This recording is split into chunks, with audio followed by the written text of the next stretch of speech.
नमो तस्स भगवतो अरहतो सम्मा सम्बुद्धस्स। आज तपाईहरूलाई नयाँ ठाउँ, नयाँ बिहार, त्यसै गरी नयाँ बुद्धका प्रतिमाहरू र त्यसै गरी नयाँ उपासक उपासिकाहरू, श्रद्धालु दाताहरू सबैलाई तपाईहरू सामु देखाउनेछु।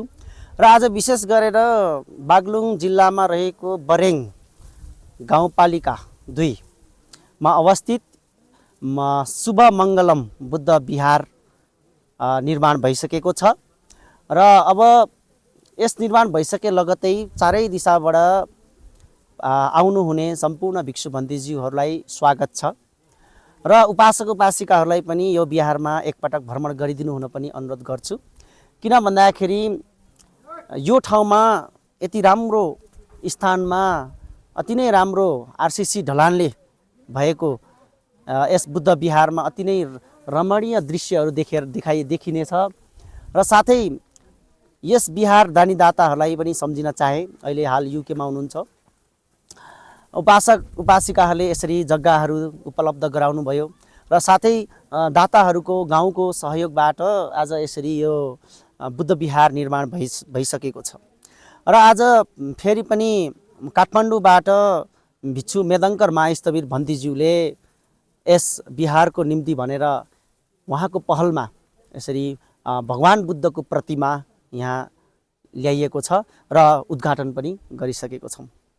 र अब धेरै कुरा नभन्दै तपाईहरूलाई विहारको भ्रमण पनि गराउनेछु र साथै तपाईहरूले पनि धैर्य गरेर हेर्नुहोला।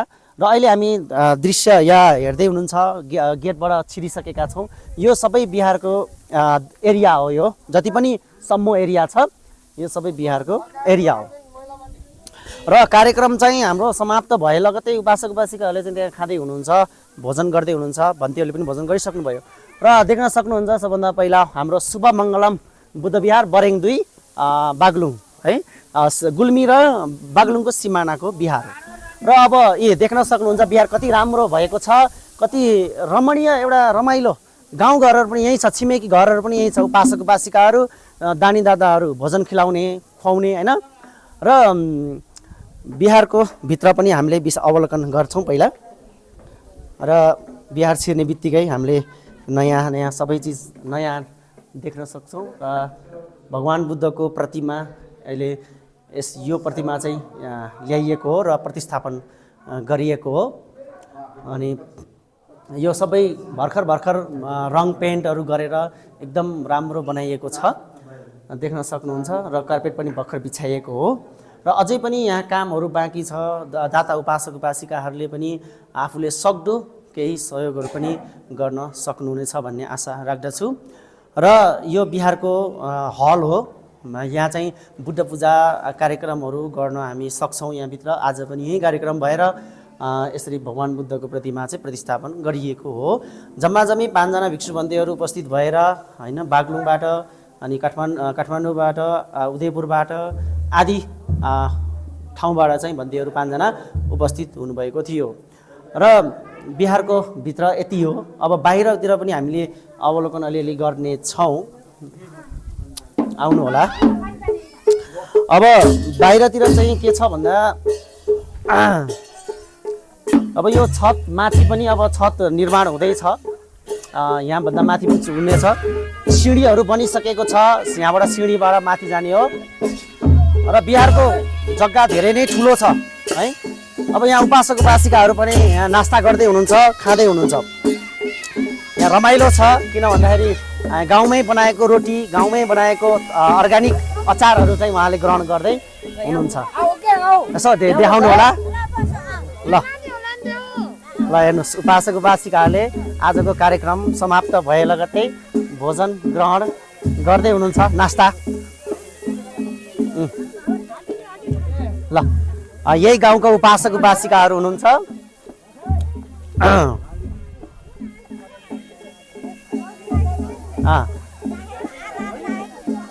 हाम्रा नयाँ उपासक उपासिकाहरू भनेको उहाँ नै हो सबैजना। यहाँ मगर बस्तीहरू भएको हुनाले मगर उपासक उपासिकाहरू बढी हुनुहुन्छ। यता पनि ज्येष्ठ उपासकहरू यता पनि हुनुहुन्छ, यतातिर पछि यहाँ हाम्रो उपासकहरू हाम्रो उपासिकाहरू हुनुहुन्छ, यहीँ गाउँको हो, ऊ लाएन धन्यवाद सिका। र बिहारको जग्गा हेर्ने भने पछाडि पनि एरियाहरू धेरै छ र यस एरियामा चाहिँ यो ठाउँमा चाहिँ अझै किचन र अनि त्यसै गरी भन्ते आवासीय भन्ते चाहिँ बस्नको लागि भनेर एउटा कुटी एउटा चाहिँ बिहार हुनेछ। यहाँ चाहिँ यत्रो ठुलो जग्गा छ, अझै पनि यहाँ बनाउन बाँकी नै छ भन्ने छलफल भइरहेको छ ट्रस्टहरू है। र यता गाउँको पानी ट्याङ्कीहरू यहीँ नजिकै छ, हामी देख्न सक्छौँ। र हामी यस्तो ठाउँमा छौँ, बरेङको सिमाना भनेपछि अहिले हामी त यो बागलुङकै जिल्लामा छौँ, तर यतापट्टि जाने हो भने पश्चिम यतातिर चाहिँ गुल्मी पऱ्यो होइन, गुल्मी पनि पऱ्यो यतातिर।